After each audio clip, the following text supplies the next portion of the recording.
Sí, señor Felipe. Bueno, ya está conectado con nosotros el senador Ariel Ávila, senador de la República por el partido Alianza Verde. Senadora Ávila, ¿qué tal? Buenos días, bienvenido a Micrófono Abierto. Nos place tenerlo una vez más aquí en nuestro programa. Lo escucha la gente en Sincelejo y el departamento de Sucre. Hola, ¿qué tal? Buenos días, muy amable por su invitación y un saludo a toda la gente de Sucre, de Sincelejo. Muchas gracias. Bueno, muchas gracias. Estamos conversando sobre el decreto 2114 del 2023 que firmó el presidente Gustavo Petro y que, bueno, le quita o deroga el decreto 1844 del 2018 que prohibía poseer, tener, entregar y distribuir, comercializar drogas o sustancias prohibidas en espacios públicos. Hay un debate en la sociedad colombiana, por supuesto aquí también en nuestro departamento, en Sincelejo, relacionado a hasta qué punto ese decreto que firmó el presidente es una carta blanca, ¿no? Para que los jóvenes consuman droga, y por eso quisiéramos escucharlo a usted para que precise respecto al alcance que tiene ese decreto.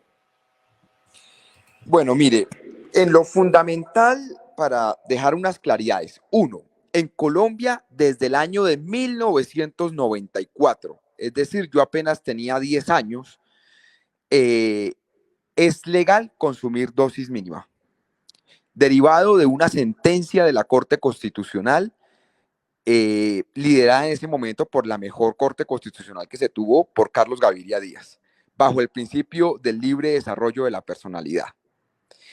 Desde ese momento en Colombia entonces es posible que la gente consuma dosis mínima. Eso a mí ya no se debate si a mí me parece bien, me parece mal, si los niños esto, si los niños lo otro. No, ya ese debate pasó. En Colombia es legal tener dosis mínima.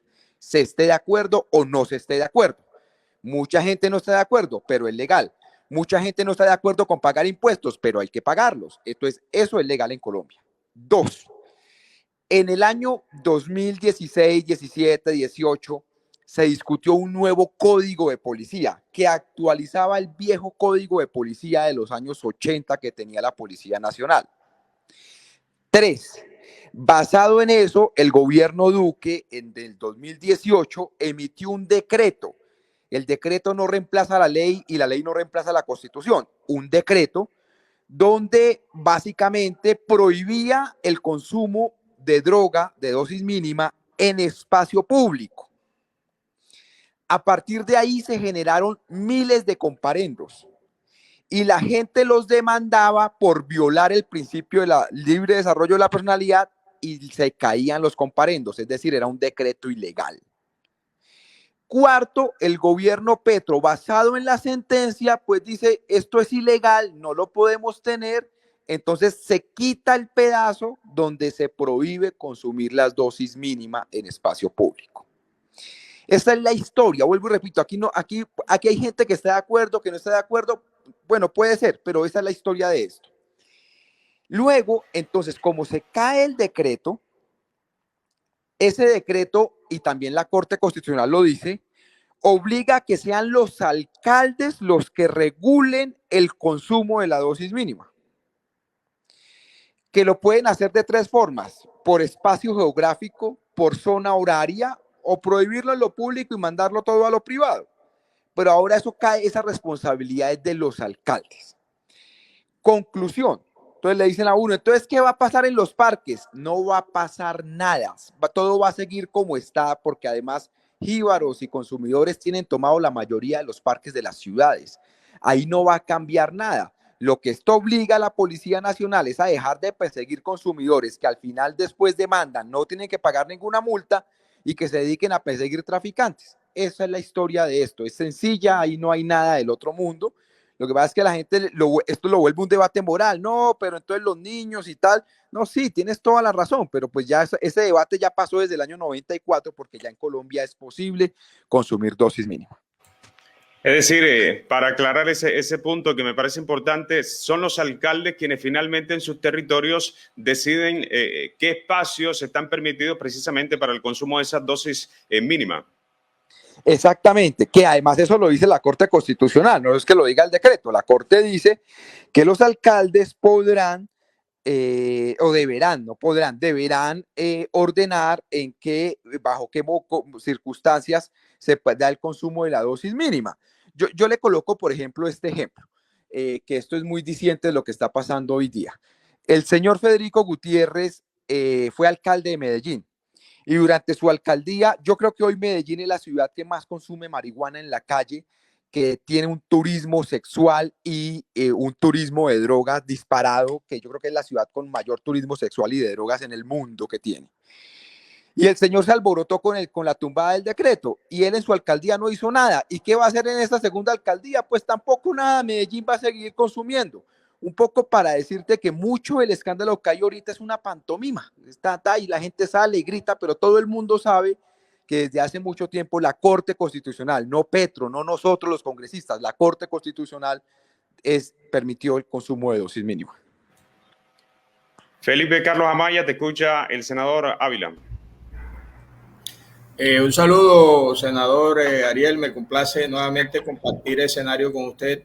Y bueno, hay otro tema que está relacionado con la fuerza pública en términos de que se cuestiona, siempre se ha planteado y sobre todo en las apuestas del gobierno nacional con relación de la paz, se ha cuestionado mucho sobre que este tipo de actuaciones debilitan el actuar de nuestra fuerza pública. ¿Cómo se ha visto? ¿Cómo es su opinión alrededor de este tema con relación a la derogación del decreto? Bueno, entonces, hoy en día, ¿qué pasa? Digamos, antes de tumbar este decreto, llegaban los policías a los parques, cogían un muchacho que estuviera metiendo un cacho de marihuana. Yo nunca he metido eso, pero es muy común que lo que más se meta en parques es marihuana. Se lo llevaban a un CTP, un centro de traslado por protección, antiguas UPJs. Ahí al pelado lo tenían 10, 15 minutos, 20 minutos, una hora, después lo tenían que soltar. Le metían un comparendo al muchacho, el muchacho demandaba con algún familiar abogado, tumbaban la demanda y el ciclo volvía y se repetía a los 8 días.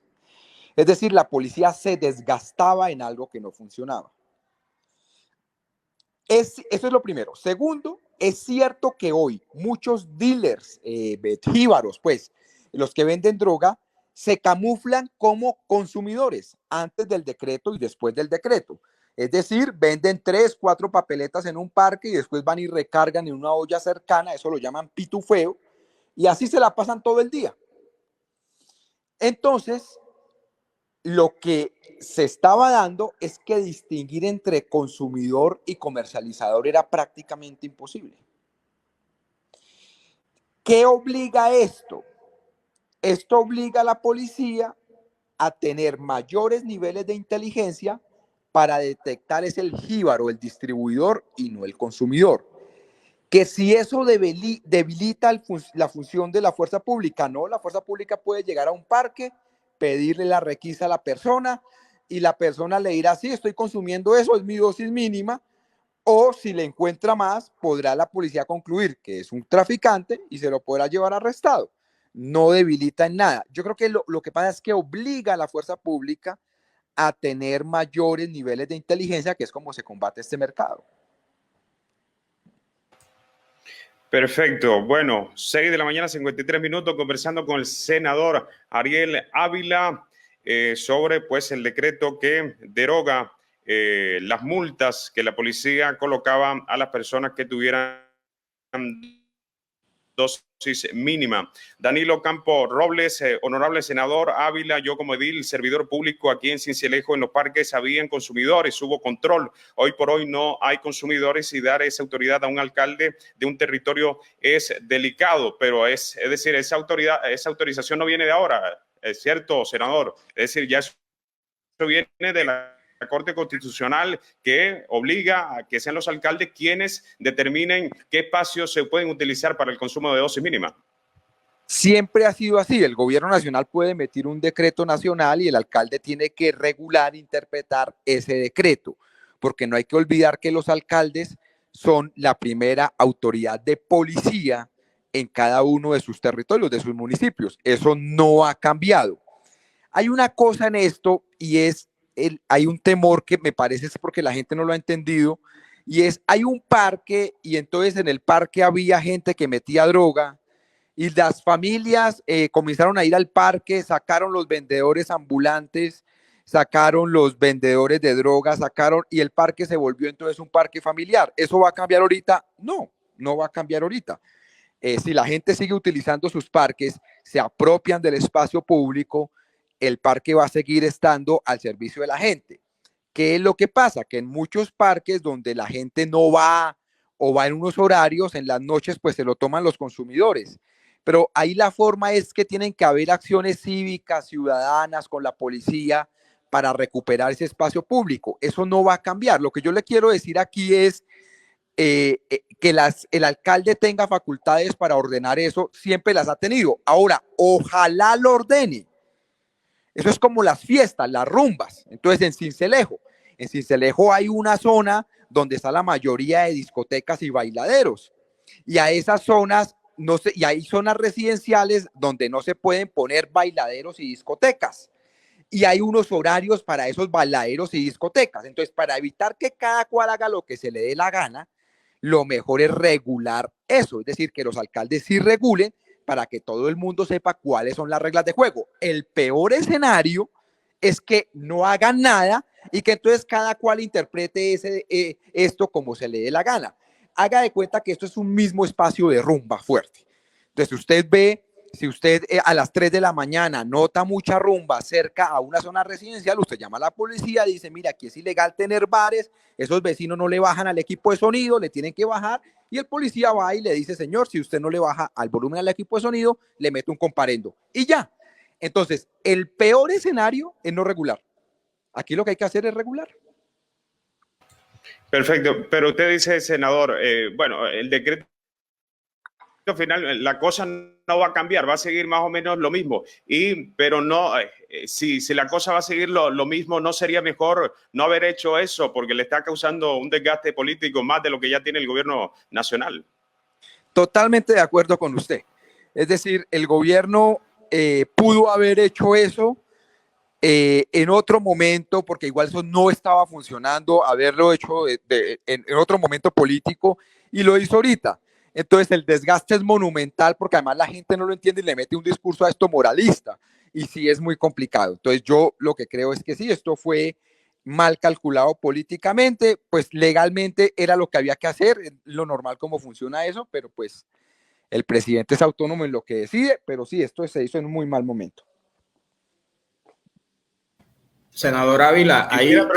Senador, ahora cambiando un poco de tema, sobre la reforma a la salud, que es uno de las temáticas que precisamente ha hecho que el gobierno tenga un fuerte desgaste a nivel político. Ya pasó por la Cámara, ahora va para el Senado, donde usted se encuentra. ¿Cómo ve desde su análisis, desde su perspectiva, esa situación y el futuro que le viene a esa reforma a la salud en la Cámara Alta del Congreso de la República? La reforma a la salud, en este momento en el Senado de la República ya se aprobó la reforma pensional, ahí va en comisión, va para plenaria y está paralizado, porque hay una ponencia positiva, una alternativa y una negativa. Y ahora llega la reforma a la salud a comisión séptima de Senado, y que yo creo que va a pasar en la comisión séptima, el gobierno tendría las mayorías, y pasa para plenaria de Senado en abril. Entonces, ¿qué es lo que vamos a tener? Que dos de las reformas sociales más importantes llegan al Senado de la República. Eso va a ser un campo de batalla el próximo semestre. Que si van a pasar o no, yo no sé. Yo creía que la reforma no iba a pasar al final en la Cámara, pero el gobierno logró armar las mayorías y lo hizo. Entonces es muy posible que lo logren, pero yo no me atrevo a dar un sí o un no. Este gobierno ha demostrado una capacidad de aguante y persistencia que yo sí dudaba que lo hicieran, pero lo cierto es que el problema no es como tal la reforma de la salud, sino que hay muchas reformas que llegan ya a Senado y eso va a estar muy congestionado el otro semestre. Felipe Amaya, sobre ese tema de la reforma a la salud. Sí, así como la derogación del decreto 2114 ¿Cómo observa usted esa sensación desde el Senado, pero también desde la comunidad misma, las voces del territorio frente a la apuesta del gobierno nacional, frente a la reforma, sobre todo cuando en el país este tipo de procesos están arropados con posiciones desinformadas, con posiciones informadas, con posiciones objetivas, con posiciones poco objetivas? ¿Qué mirada le da usted alrededor de esta reforma? Mire, yo creo que el debate que tuvimos en Cámara con la reforma, de que si estaba bien, si estaba mal, si habían agregado una cosa, si la habían quitado, eso va a continuar, eso no va a cambiar. Yo sí estoy seguro que eso no va a cambiar, y más porque el otro semestre pues se va a acercar más en la presidencial del 2026. Entonces yo creo que el debate con información, desinformación, con datos, sin datos, todo eso que vivimos este semestre se va a repetir tal cual en el Senado de la República, y va a ser muy tenso. Entonces, sí, eso no va a cambiar. Bueno, senador, por último, agradeciéndole el estar con nosotros aquí en micrófono abierto, su análisis ya como politólogo y no tanto como senador respecto a este año del gobierno Petro, este 2023. ¿Cuál es su balance respecto al gobierno Petro y el gran reto que según usted tiene para el 2024? Yo creo que el gobierno Petro lo resumiría en tres pedazos. Es un gobierno que en materia de reformas se fue en blanco. Fue un año muy duro en el Congreso de la República, no pasó prácticamente nada. Dos, es un año donde mostró muchas dificultades para ejecutar plata. Eso tendría que cambiar el próximo año. El gobierno Petro tiene una reforma tributaria, un plan de desarrollo, ya tiene cómo actuar, no está maniatado. Y tres, yo creo que es un gobierno muy intenso, como lo había previsto yo cuando era periodista y analista. Esto va a ser muy intenso y eso no va a cambiar en el corto plazo. Bueno, senador, muchas gracias por estar con nosotros. Un saludo a todos, Sucre y Cincelejo, hermano. Un abrazo a todos y todas, mil gracias.